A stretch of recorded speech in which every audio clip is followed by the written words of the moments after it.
Chapter 14. Then the Lord said to Moses, Tell the Israelites to turn back and encamp near Pi-hahiroth, between Migdol and the sea. They are to encamp by the sea, directly opposite Baal-zephon. Pharaoh will think the Israelites are wandering around the land in confusion, hemmed in by the desert. And I will harden Pharaoh's heart, and he will pursue them. But I will gain glory for myself through Pharaoh and all his army, and the Egyptians will know that I am the Lord. So the Israelites did this. When the king of Egypt was told that the people had fled, Pharaoh and his officials changed their minds about them and said, What have we done? We have let the Israelites go and have lost their services. So he had his chariot made ready and took his army with him.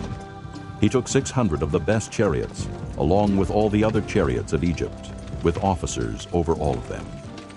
The Lord hardened the heart of Pharaoh, king of Egypt, so that he pursued the Israelites who were marching out boldly.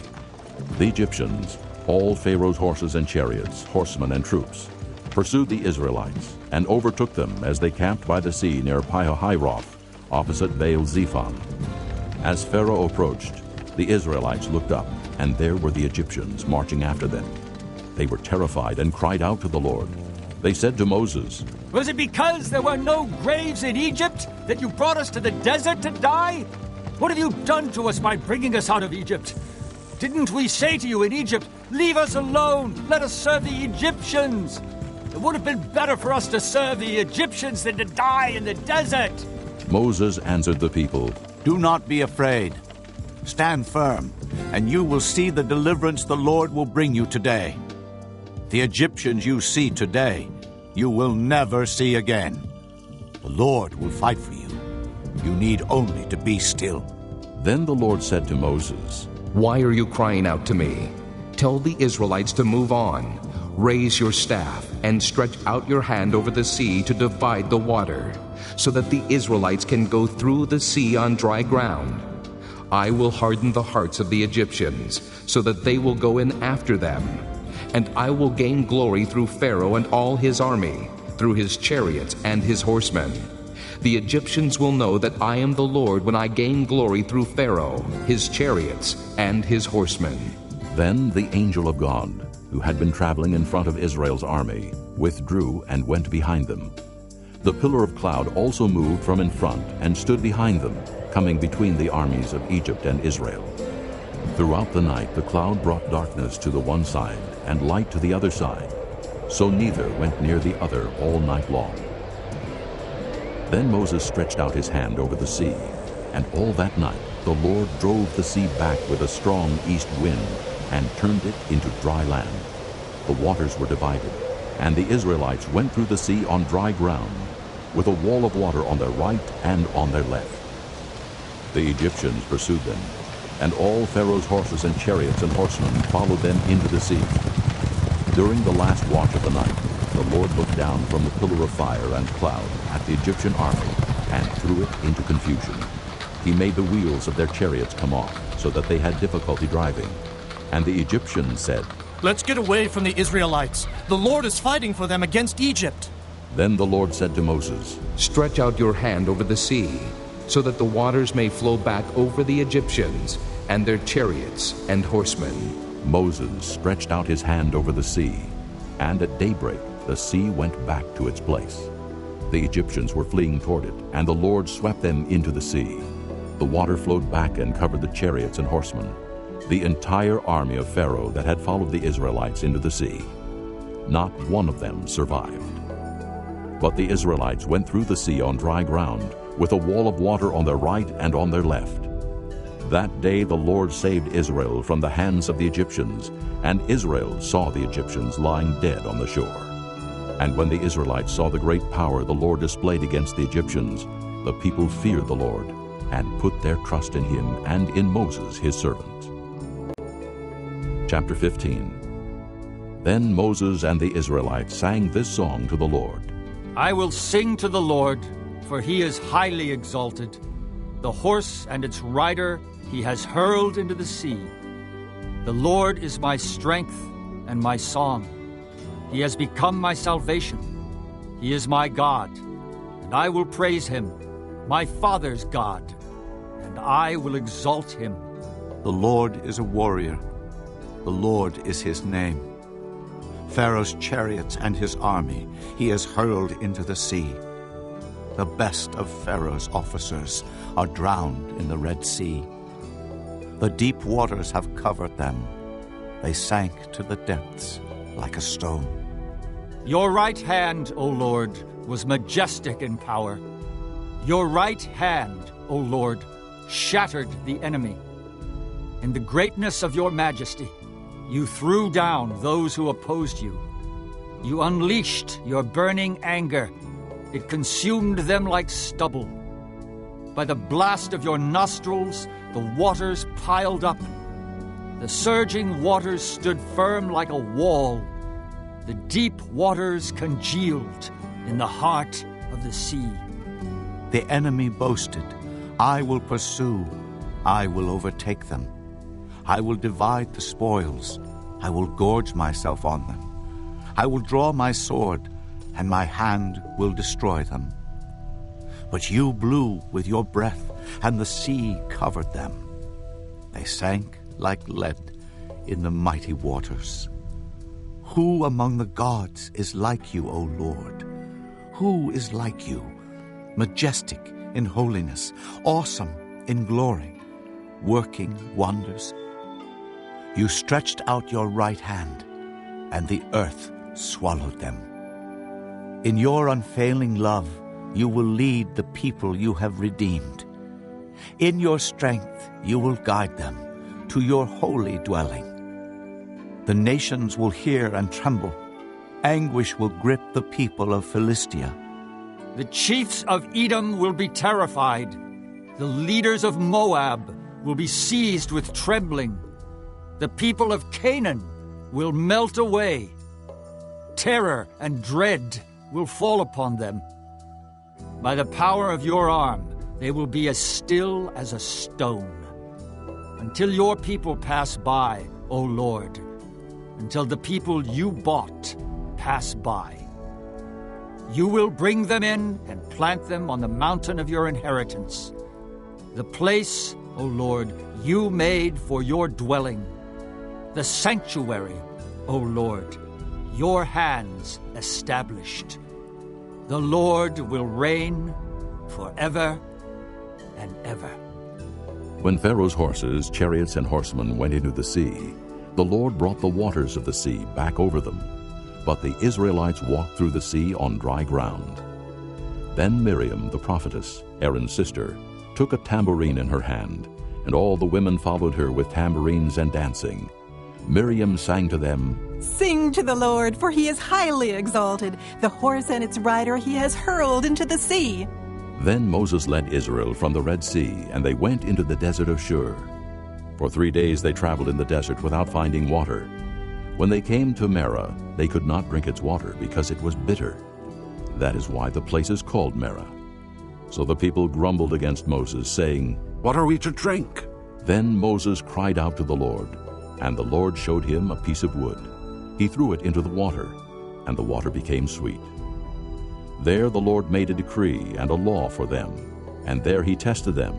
He said, If you listen carefully to the voice of the Lord your God, and do what is right in his eyes, if you pay attention to his commands and keep all his decrees, I will not bring on you any of the diseases I brought on the Egyptians, for I am the Lord who heals you. Then they came to Elim, where there were 12 springs and 70 palm trees, and they camped there near the water. Chapter 16. The whole Israelite community set out from Elim and came to the desert of Sin, which is between Elim and Sinai, on the 15th day of the 2nd month after they had come out of Egypt. In the desert, the whole community grumbled against Moses and Aaron. The Israelites said to them, If only we had died by the Lord's hand in Egypt. There we sat around pots of meat and ate all the food we wanted. But you have brought us out into this desert to starve this entire assembly to death. Then the Lord said to Moses, I will rain down bread from heaven for you. The people are to go out each day and gather enough for that day.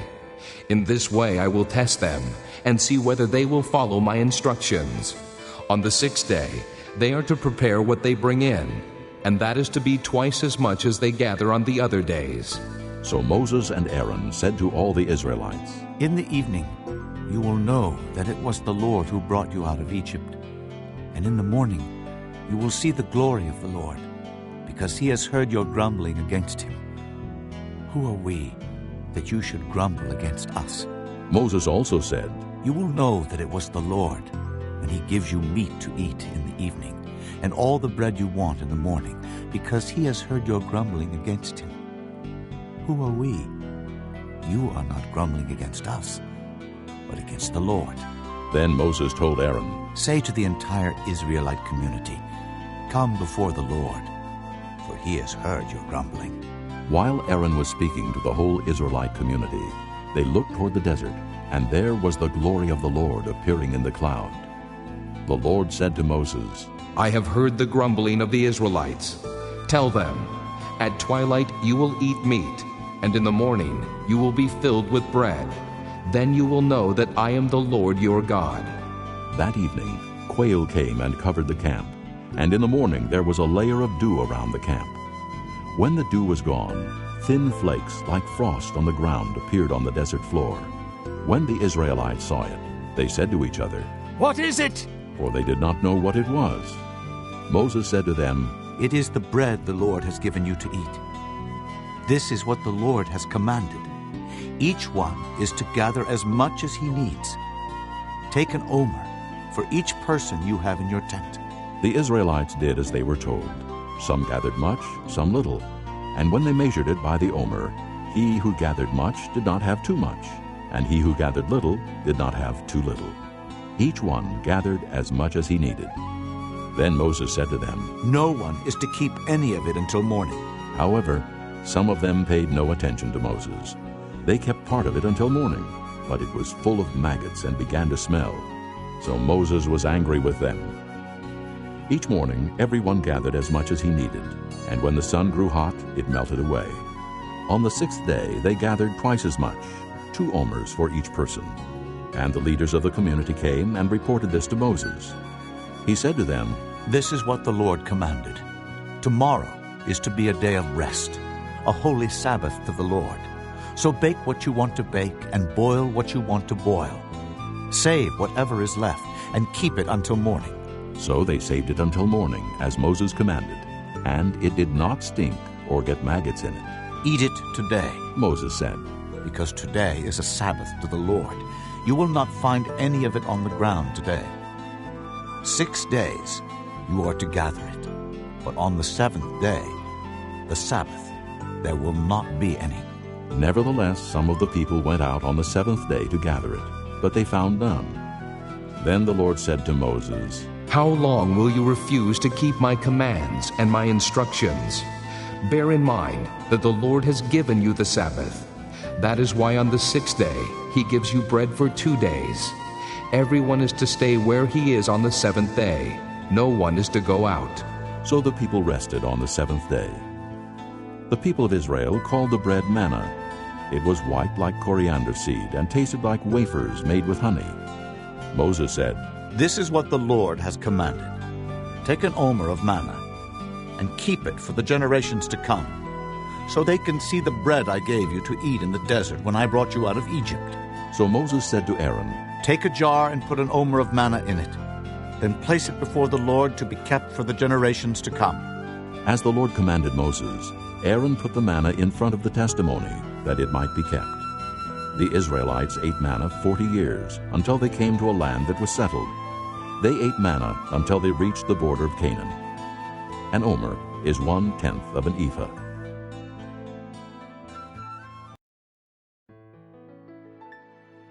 Chapter 17. The whole Israelite community set out from the desert of Sin, traveling from place to place.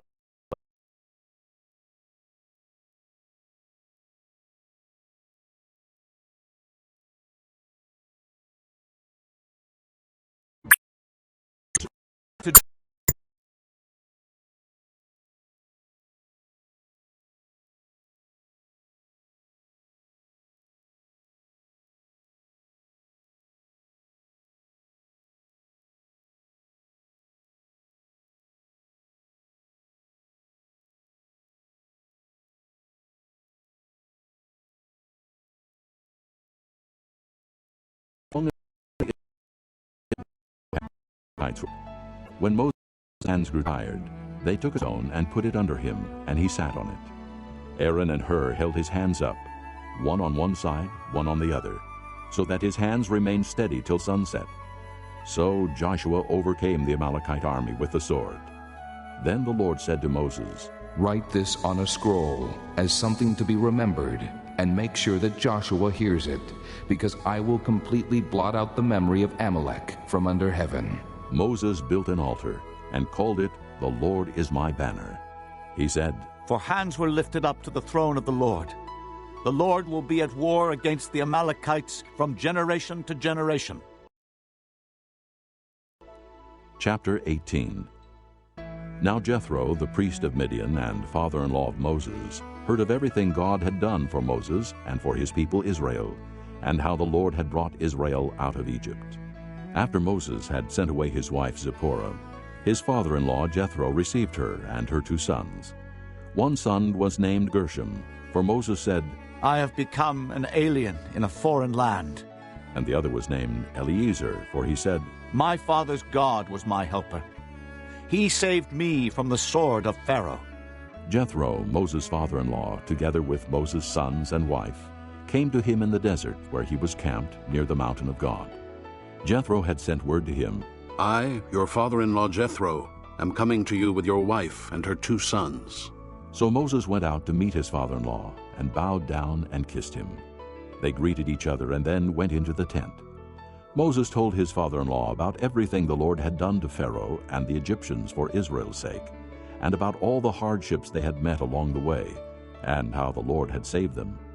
Jethro was delighted to hear about all the good things the Lord had done for Israel in rescuing them from the hand of the Egyptians.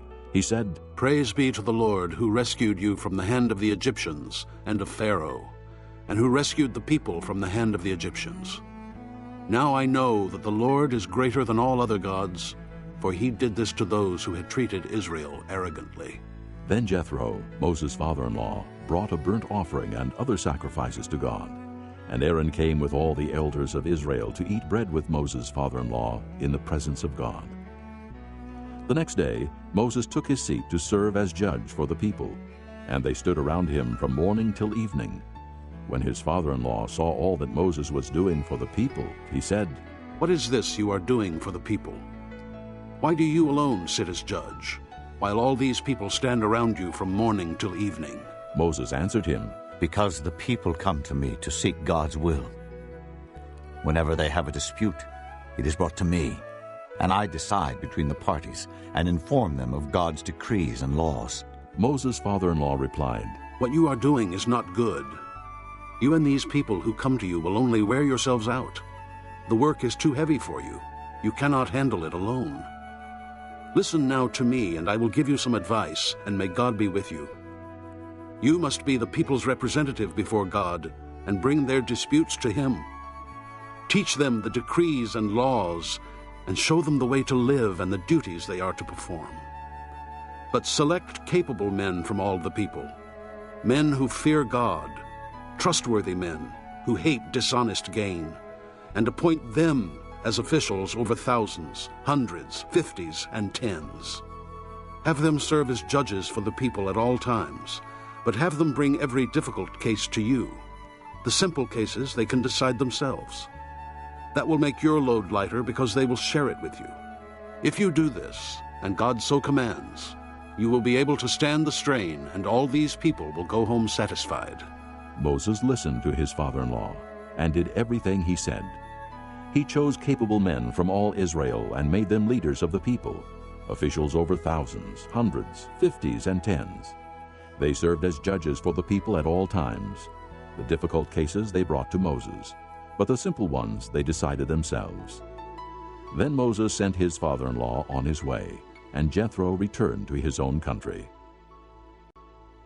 Chapter 19. In the 3rd month after the Israelites left Egypt, on the very day, they came to the desert of Sinai.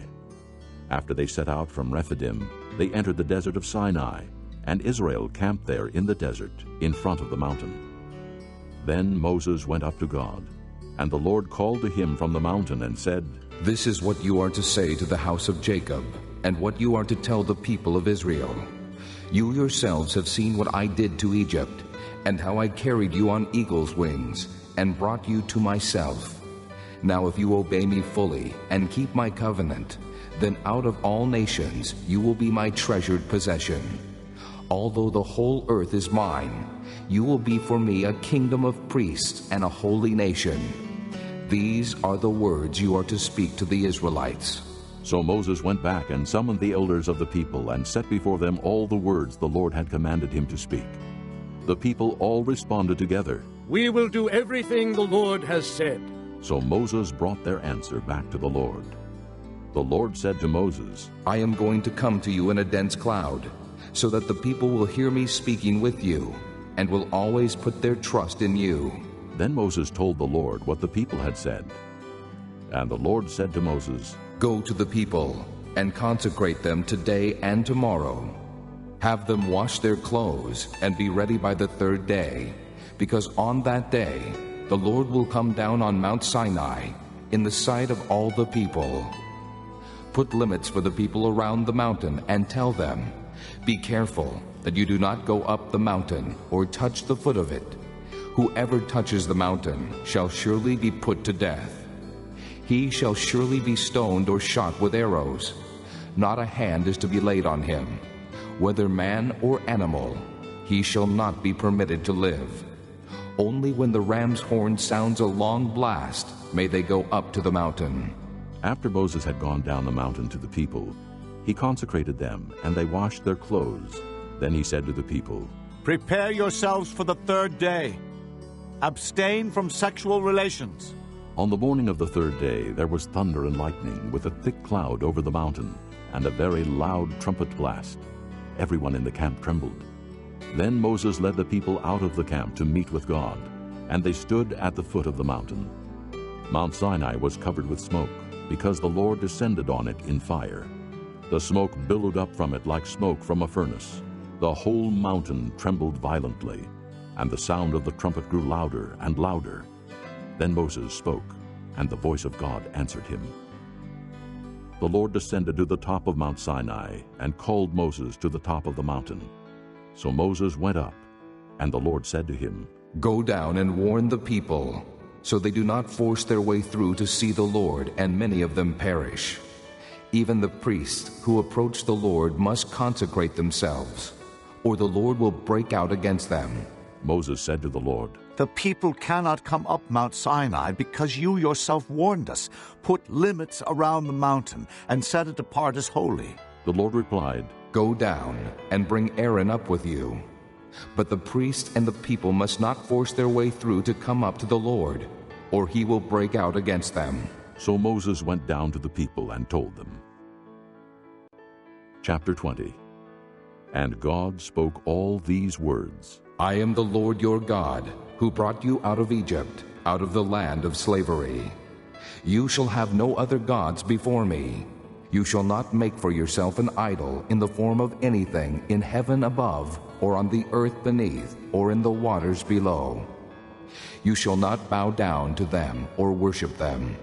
For I, the Lord your God, am a jealous God, punishing the children for the sin of the fathers to the third and fourth generation of those who hate me, but showing love to 1,000 generations of those who love me and keep my commandments. You shall not misuse the name of the Lord your God, for the Lord will not hold anyone guiltless who misuses his name. Remember the Sabbath day by keeping it holy. 6 days you shall labor and do all your work, but the seventh day is a Sabbath to the Lord your God. On it you shall not do any work, neither you nor your son or daughter, nor your manservant or maidservant, nor your animals, nor the alien within your gates. For in 6 days the Lord made the heavens and the earth, the sea, and all that is in them, but he rested on the seventh day. Therefore the Lord blessed the Sabbath day and made it holy. Honor your father and your mother, so that you may live long in the land the Lord your God is giving you. You shall not murder. You shall not commit adultery. You shall not steal. You shall not give false testimony against your neighbor. You shall not covet your neighbor's house. You shall not covet your neighbor's wife, or his manservant or maidservant, his ox or donkey, or anything that belongs to your neighbor. When the people saw the thunder and lightning, and heard the trumpet, and saw the mountain in smoke, they trembled with fear. They stayed at a distance and said to Moses, Speak to us yourself, and we will listen. But do not have God speak to us, or we will die. Moses said to the people, Do not be afraid. God has come to test you, so that the fear of God will be with you, to keep you from sinning. The people remained at a distance, while Moses approached the thick darkness where God was. Then the Lord said to Moses, Tell the Israelites this, You have seen for yourselves that I have spoken to you from heaven. Do not make any gods to be alongside me. Do not make for yourselves gods of silver or gods of gold. Make an altar of earth for me, and sacrifice on it your burnt offerings and fellowship offerings, your sheep and goats and your cattle. Wherever I cause my name to be honored, I will come to you and bless you. If you make an altar of stones for me, do not build it with dressed stones, for you will defile it if you use a tool on it. And do not go up to my altar on steps, lest your nakedness be exposed on it.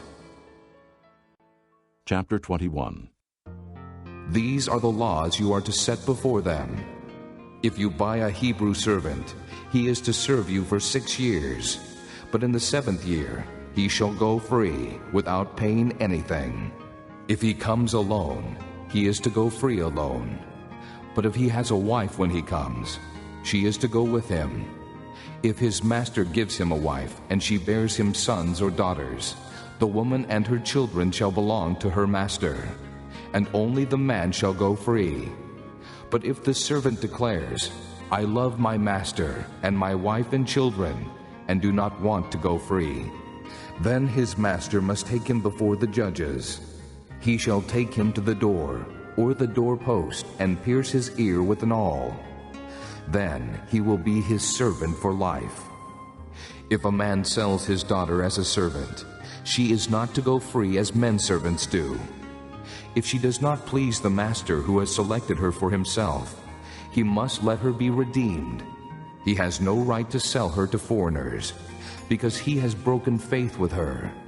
If he selects her for his son, he must grant her the rights of a daughter. If he marries another woman, he must not deprive the first one of her food, clothing, and marital rights. If he does not provide her with these 3 things, she is to go free, without any payment of money. Anyone who strikes a man and kills him shall surely be put to death. However, if he does not do it intentionally, but God lets it happen, he is to flee to a place I will designate. But if a man schemes and kills another man deliberately, take him away from my altar and put him to death. Anyone who attacks his father or his mother must be put to death. Anyone who kidnaps another and either sells him or still has him when he is caught must be put to death. Anyone who curses his father or mother must be put to death. If men quarrel and one hits the other with a stone or with his fist, and he does not die but is confined to bed, the one who struck the blow will not be held responsible if the other gets up and walks around outside with his staff. However, he must pay the injured man for the loss of his time and see that he is completely healed. If a man beats his male or female slave with a rod, and the slave dies as a direct result, he must be punished. But he is not to be punished if the slave gets up after a day or 2, since the slave is his property.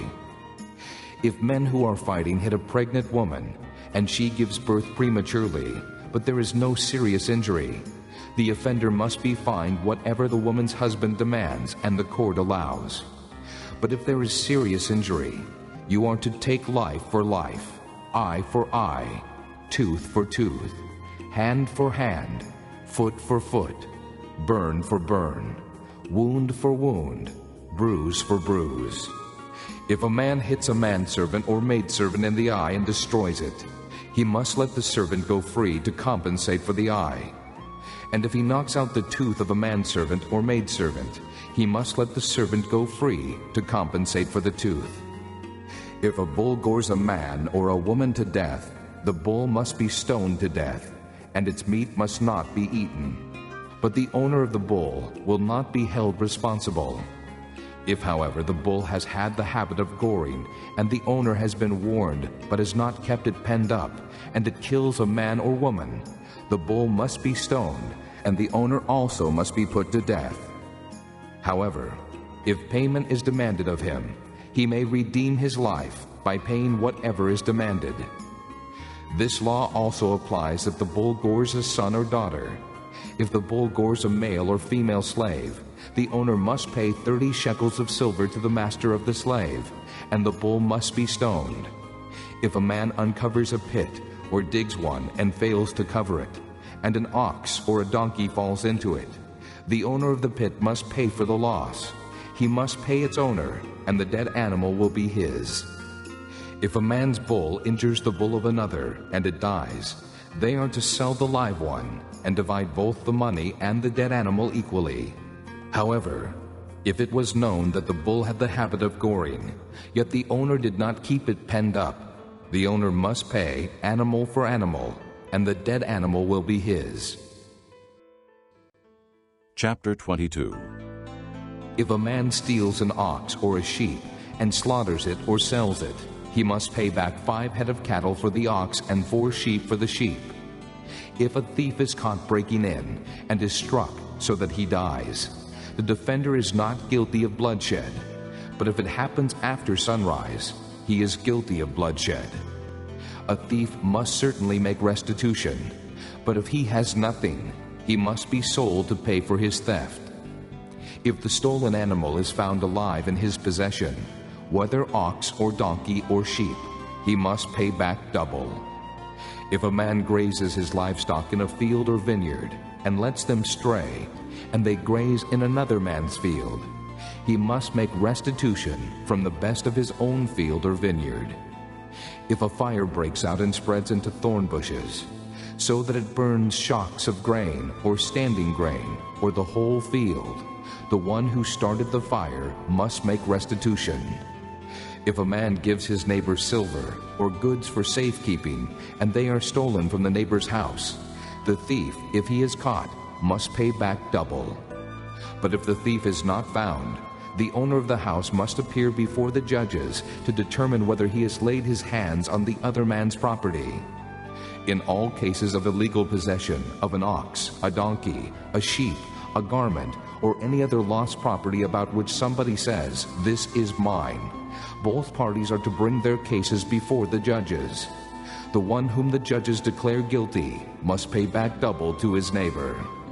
If a man gives a donkey, an ox, a sheep, or any other animal to his neighbor for safekeeping, and it dies, or is injured, or is taken away while no one is looking, the issue between them will be settled by the taking of an oath before the Lord that the neighbor did not lay hands on the other person's property.